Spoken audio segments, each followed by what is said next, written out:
And welcome to episode 3 of Conversations with Doctors and Junkie. My name is Benjamin, I'm the doctor. My name's Joel, I'm the junkie. And we say this at the beginning of every episode. We're not really affiliating with those titles right now, just trying to share our collective experiences. So Doctor, Junkie, brothers, 2 years apart, took different paths going forward. Have the same underlying core issues though, and still dealing with those, reunited on the path of healing. Thank the Lord. Path to purpose. Yeah, that's right. That's right.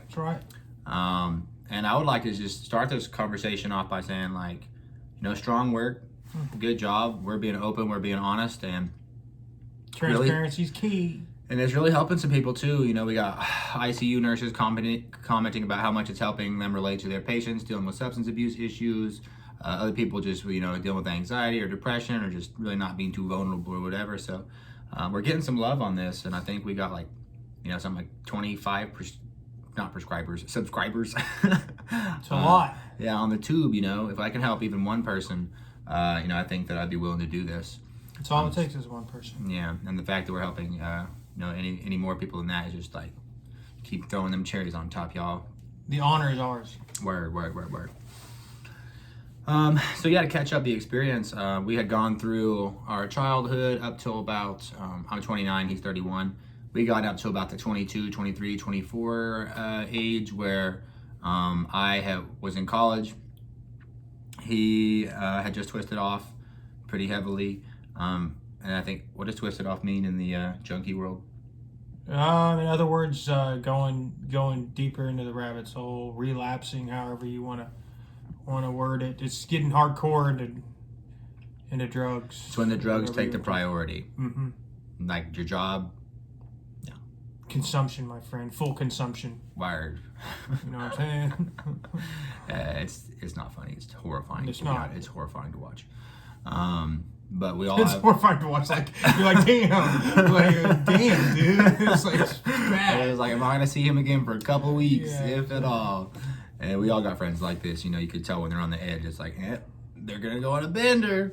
Very predictable. Yeah. And you try to help them out. But the signs are there. It's more than likely there. Mm-hmm. So, we had talked through a lot of the initiation of his stepwise progression into, from alcohol to opioids, the tablets, into snorting heroin, into IV heroin, kind of the things going through that. For me, my version of that was talking about, in college was putting my attention and care into the wrong things, where, originally I got into medicine because of I wanted to provide life and give life to other people. And then eventually I became kind of jaded through that process and just getting beat up through life. A lot of family issues, a lot of stress with being a redneck, hanging out with educated folk and speaking their tongue and whatever. It was just kind of a lot. And it pulls you and it shifts you, because it's you want to be this, I want to be a doctor. Okay. Well, who are the people that want to be doctors? They're very articulate, intelligent, have stability and consistent backgrounds, and very well put together, mannered people, and they get straight A's on everything. And so, I want to become that, but I really don't want to be like that at all. I'm just trying to be a small town doctor, and have a boat and some land and some four-wheelers, some boats and hoes, help some people. I'm joking. Yeah. Step Brothers is funny. Yeah, right. So I numb mine through drugs and alcohol and just a little bit more drugs and alcohol. What did you use to numb? Yeah. What was your escape? Because it was completely different than mine. So, I think we had talked about this a little bit in the last episode. Was so for the pathway for trauma is that the people will try to fill that void in their lives with something. The person wants to engage in some kind of healing to feel better. So that's drugs and alcohol for a lot of people, because that's all we really are taught to utilize. Or for other people, it's just staying occupied and staying busy. Drugs and alcohol weren't on the table for me. I've had too many people, I've seen them crash and burn for me to go that route. And yeah, he's my best lesson. This is my most important teacher in life, to be honest, because if left to my own devices without any information, I would have crashed harder. So I took that route of giving into my compulsions, where it was like just become I'm talking dedicated, dedicated to studying. Like I ended up graduating summa cum laude, which means I had above a 3.9 GPA and a bachelor's in science. And that was through living 10 different places in that 10-year frame, going to 2-3 different schools, and never really having that core consistency. But the staple in my life was like, I have to perform highly on these tests, and crazy anxiety, dog. The night before those tests, when it's like, if I would get 97s and like not be happy about it, bro. I would be like, or I would get second in the class and I'd be like, almost like OCD, almost. It's a perfectionistic thing where it's like, if I don't have the absolute best, I'm not satisfied. And that's almost like a drug itself. It is, because like you get there and like the perfect high is 100. And the perfect high. Like I reached God mode of high of like intellectual superiority. The A with a plus, you hear me? Heard 2 of them. Really the honors to get into medical school, because that's what I really wanted, and I was aware that I was at a disposition because my speech at the time was, I wasn't incoherent, but like we was country folk, dude. It wasn't 2 different worlds. Indeed, yeah. I never worn slacks in my entire life. It's a diamond in the rough, you know what I'm saying? I don't know, but I don't know about that. What I'm getting at is you're Aladdin, bro. You know what I'm saying? You were in a different world. I was a prince amongst thieves. Yeah. But it took a while for me to carve that out and to let go of that identity and shift over. And it was tough, man. It really was, because and eventually, like I said, you start externalizing these things and associating with, I need to be this way in order to be this person and to have this job, the life that I want. And like it was a bunch of crock, It was trash, garbage, garbaje. And to me, like I said, it happens to you over the course of 3, 4 years, 5 years, where everything that you love and dedicate your time to is this little thing, right, that you think is so important. At the end of the day, like, it does not define who you are. So that part was pretty troubling for me. However, it was better than not doing anything at all, because if I wouldn't have had that, I don't know what else I would be engaged in. So that's why I was so thankful for my path, as it kept me away from drugs, alcohol, and women. And I'm sure you do try to, did it make you feel sort of insecure to be that kind of crowd? Like, they did not make you want to like conform more to their social groups or anything? Bro, like that? It was horrible. It was horrible. When you were trying to up yourself everywhere. Yeah, I never felt right. Yeah. I never felt like I was smart enough. I always felt like people were looking at me like, who's this dude with the shirtless sleeves in the corner? I always had my headband on, listening to like metal or something in the corner. I would probably think I were weird too. But I was going in on science, dog. I knew that stuff in and out at multiple layers. So it helped out from that standpoint. I learned so much so fast. Like my little redneck brain goes boom. Now you know all the major sciences, humanities, art, music, and athletics too. Because the other part of that was it paralleled my obsessions in the gym. Was I wanted to be this like the biggest. I wanted to be the biggest and baddest and smartest person in every room I walked into, and paid a heavy price for that. A lot of body image issues, chronic stress. Like my face was like it was breaking out so bad. My skin was dying, and my hair was all breaking off too. And like it was horrible. Eating terrible foods, drinking a bunch of energy drinks, and just Doritos and energy drinks. It's just a horrible lifestyle. I was sacrificing my life for what I thought my life was, and I think drugs are the same way. So you sacrifice your life for what you think that your life is, which is the heroin. So it's a narrowing of the things that bring you pleasure. His narrowed into that. Mine narrowed into high performance, high grades, being the guy, and being like superficially competent. Each one of them has their own pretty tough things to deal with in terms of like lifestyle management. But I think the one thing that kind of proves it was hard for me to relate to people. I felt like I didn't belong anywhere, and I know that. Think about it this way: Have you ever met someone and be like, you're the most closed-minded, stubborn person I've ever met? No, nobody likes that kind of person. Nobody. And I don't even care in what situation or what, if you're talking about, your sexual belief, your religious belief. I don't care what it is. To someone to not be able to open their mind about something is probably the most annoying. And they're missing out on so many things. You know what I mean? You could be missing out on a truth that's been in front of you the whole time. You've just been too much of a fool to realize it. And I've been that way too. So don't get me wrong. That's the reason why we're here. So the narrowing of things that, it turns you single-minded. It just one-mindedness. You know what I mean? And that's all you can see. Sheer ego. If you can only be one thing, then you're ruling out all the other things. And for me, I had ruled out the possibility of really being confident and being happy, and kind of doing it for other people and not doing it for me, or not doing it for the reasons I knew were right. So it's tough crap to deal with, but luckily teasing through it, it kept us afloat for long enough to get to this point to have these conversations. So very thankful for them. So that's a summarization very quickly of college experience. Just another quick example of the mental health taking a toll was, this will be the last thing before we move on, is, I played a year of football in undergraduate.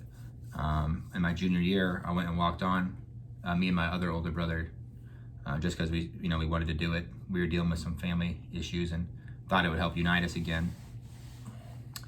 And this is where it was really highlighted to me that my persistence and my dedication for perfection was my greatest vice. This was I needed it so badly. I was willing to die for it.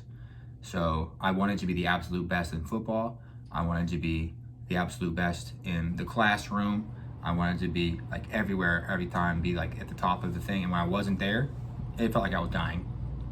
And guess what? If you're doing college sports and you're not good at them, I hadn't played football in 3 years, and I really wasn't that great to start with. You're not gonna I was a special teams player, at best. So that within me was just killing me, and I wanted to do all the things, and same thing for the academic arena, where this was the first time I had gotten a B in 2 years. I think I went 8 semesters straight, all A's, and then I got a B as soon as I started playing football. And then my brain was like, oh my god, I'm mediocre at both. Oh, I'm terrible. I'm garbage. And then it just led to this horrible depression where I was just fighting to keep up, fighting to get bigger and stronger. I'm putting 25 pounds of muscle, working out like crazy. I was studying my schedule was stupid. From the moment I woke up at 5:30 in the morning until the moment I went to bed at midnight, I didn't have time to stop and eat. I was going so fast. And living that lifestyle for an extended duration of time, you're gonna burn out, yo. You're gonna burn out in a big way. So I burned out, I got depressed, ended up, I just didn't know what this was at the time, right? I just thought that, my confidence was super low and I had to reorganize my priorities, but I just couldn't manage the situation because of my mood issues. And I ended up quitting, and the way I went out wasn't the classiest either. It was kind of just ashamed and really didn't want to just didn't show up kind of thing. And that's not who I am as a person, You pulled a Joel. Pulled the Joel Junkie move. Just didn't show up. Just didn't show up. That's what I did. Coach texted me, he's like, where you at? And I was like, didn't show, with the middle finger up.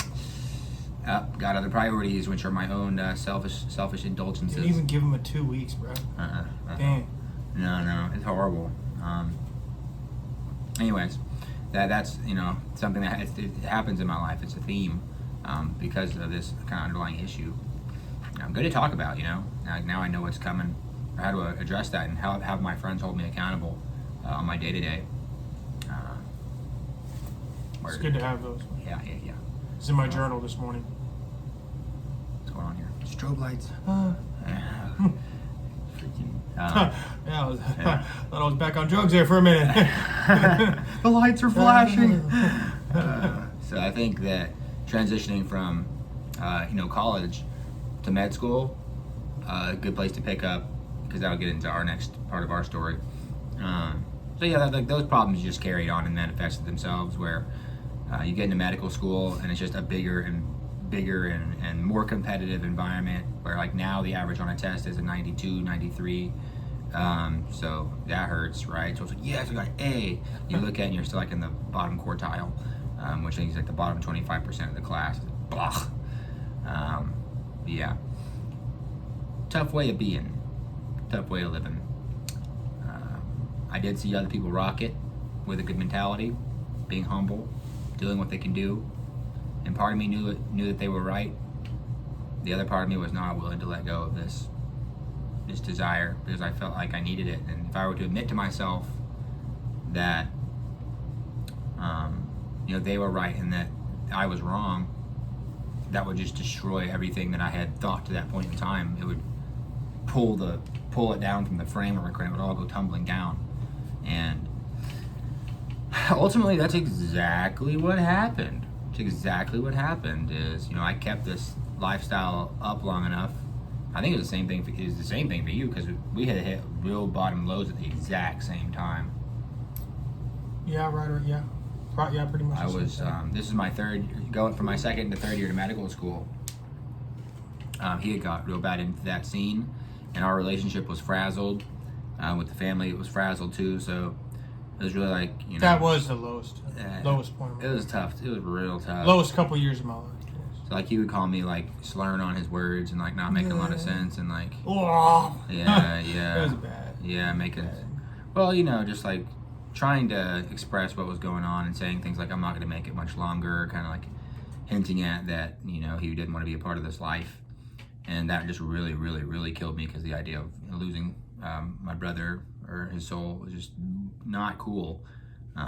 Whilst learning these things in medical school, whereas that's where I first started reading about all the stuff going on, like what does trauma do to a person from a young age, and what does their brain look like, and what personality issues and mental health issues does it lead to?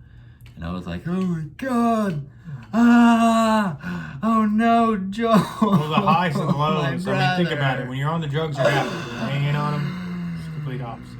And myself too. So I was flicking through the book, and I was like, I was diagnosing my friends and family and myself at the same time, and I was like, good God, this is a day in the life of an Oklahoman. Or anybody for that matter. Tornadoes and tigers and fast food restaurants, anxiety, status quo. Right. And I think in the next episode we're going to get, let me see, we went over the 25, 26. Somewhere in there. Yeah, and then we'll meet in the middle next episode. This is the lowest point of my life, so you'll probably want to tune in. I'm gonna make it enjoyable to listen to. You know what I mean? Because we've always got that hope thing that we're shooting for, and that's why we want people to listen. Is because that's what me and Ben are trying to embody here. Is hope, and that everybody can reach that point in their life. I promise you, if I can, I was worse than anybody you've ever known. So, and you'll find out next episode. He says that once for an episode for a reason. Yeah, it's not a joke. Yeah, it's a joke because we make because we can joke about it now. Funny. But it's funny. It is funny. There's part of it. It's hilarious to like laugh at your prior suffering. Yeah. But I've been there, done that, and trust me, buddy. I've been low and I've been high. Like he's telling you that being in the ditch, doing heroin, and being a jerk is not the answer. I'm telling you that pursuing clout, status, education, wealth, and good looks is not the answer. And being honest, open, transparent, authentic. We're talking connections, vibing. Shooting up in Walgreens bathrooms. We're talking dying 5 times. I ain't joking with you. We're talking getting. It's. You'll see. All right. Well. That's his version of that. I guess my version of that would be like counting calories. Yeah. And like doing cardio for like way too long. No, that was a joke. Either. No, it was horrible. It was horrible. That's bad shit. Yeah. Taking a bunch of selfies and see which one is the best. It's so weird, bro. There's no life to live. No. So yeah, the transition point to circle back around to where I was in medical school, that was both of our respective lows. So for me, I talked about the framework of tumbling down, and that's exactly what had happened. So like second year, third year med school, my grades were cool. I was in a good spot, had a lot of friends. Really, I was in a good relationship with a really sweet girl.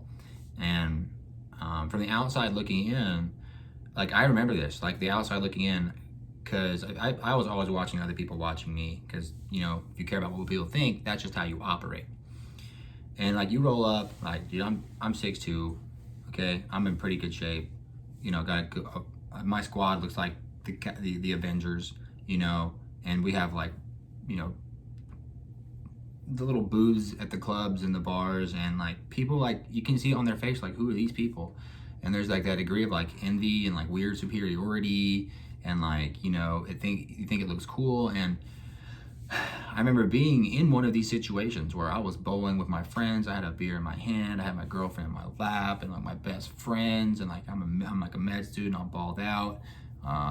You know, I'm living on loans. I'm living on loans. So I'm feeling nice. And I remember thinking in that moment, I was like, I don't feel anything. And the scariest thought I've ever thought after that was, what if I never feel anything again? And I was like, that's heavy. That's the abyss, fam. That's the darkness. And I met it when I was at like the pinnacle of human experience. So then I had my little universe was like shaking that snow globe up. Like, everything you know is a lie. Like, no, I've been tricked. I've been tricked. I'm $200,000 in debt. I've been tricked. And at this time, I did not know how to respond to such a thing at all. I ran from it even harder. You want to be faced with your destiny. So I definitely dug into my self-loathing a lot harder after that, because I was just straight up just afraid of like, this can't be true. No, it can't be true. That kind of, you know. No, it can't be true. Yeah, it was bad. But thank God, you know, shout out, because whenever you start operating from a mode, I could fly if I wanted to. It's Lord, Toy Story, bro. Yeah, dude, you know what I'm talking about. I do. He finds out he's a toy. When Buzz finds out he's just a toy, it wrecks his world. Some hard shit. Yeah, you're not a space ranger, dude. You're just a toy. And that's what had happened to me. They said, Benjamin, you're a joke. Some read through textbooks, you know, like he looks at his arms, like, oh.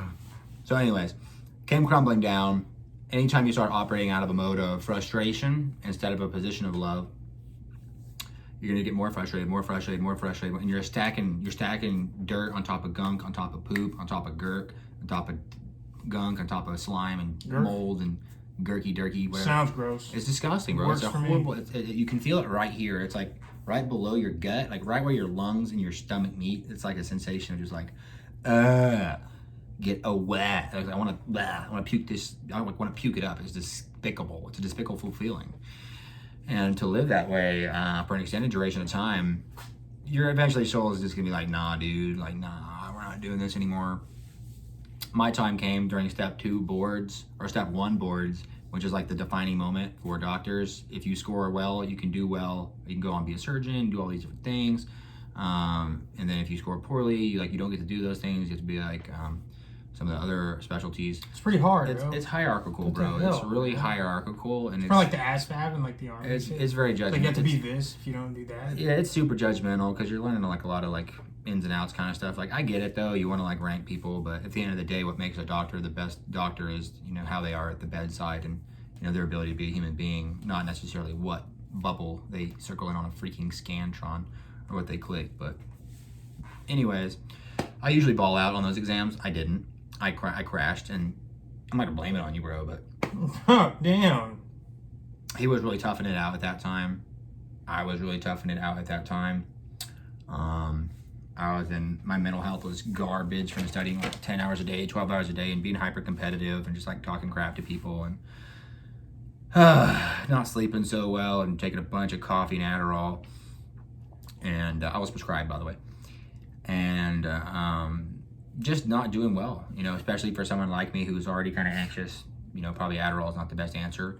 And then to chase that with a dark magic coffee, it was good stuff. Yeah. It wasn't good, bro. It wasn't good at all. So in that moment where I got shook down, bro, it was staring into that old abyss, and it was horrifying for about it lasted for 3 months. I didn't do so well on that test, of course. So totally dysphoria, just zoned out, spaced out. It was the first time I've ever not done that on a test before. And that when I needed it the most, I bit the dust, fam, hard. And after that, I was like, Benjamin, you're dumb. Like, you can't be the doctor you want to be. You can't even perform this test. You're like, what are you even thinking? Why are you even here, bro? You're just a toy. Can't be true. It can't be true. I could fly if I wanted to. Oh, it was savagery at its finest. So yeah, that intro to my first major depression. So I think I'm gonna finish this off. Yeah, that's good. I think we should cut it there and then start at 27 for me. Yeah, we'll start at 27 for him. And honestly, I want everybody to stay tuned, because it's where I plot twist, flip the script. After this 4 month depression, I meet somebody that changes my absolute life, and it shows me the power of mental health and really just being strong and adaptable. And that story is one of the most powerful stories that I have to share with people. So I'll just do some foreshadowing. Homeless guy gets to be the doctor. Studying doctor gets to be the homeless guy. And I learned from them and got healed by someone in that position. So I can't wait to share that with y'all. I do feel like we talked a lot about me, so I think we need to... Oh, no, because the next episode... Set the setting for kind of during that time period. 27-ish is when late 26, 27 is... That's when it was at the lowest. That's when I'd been into it for years, and the family was like... I was stealing, just blatantly stealing from everyone, and everyone knew it was me, and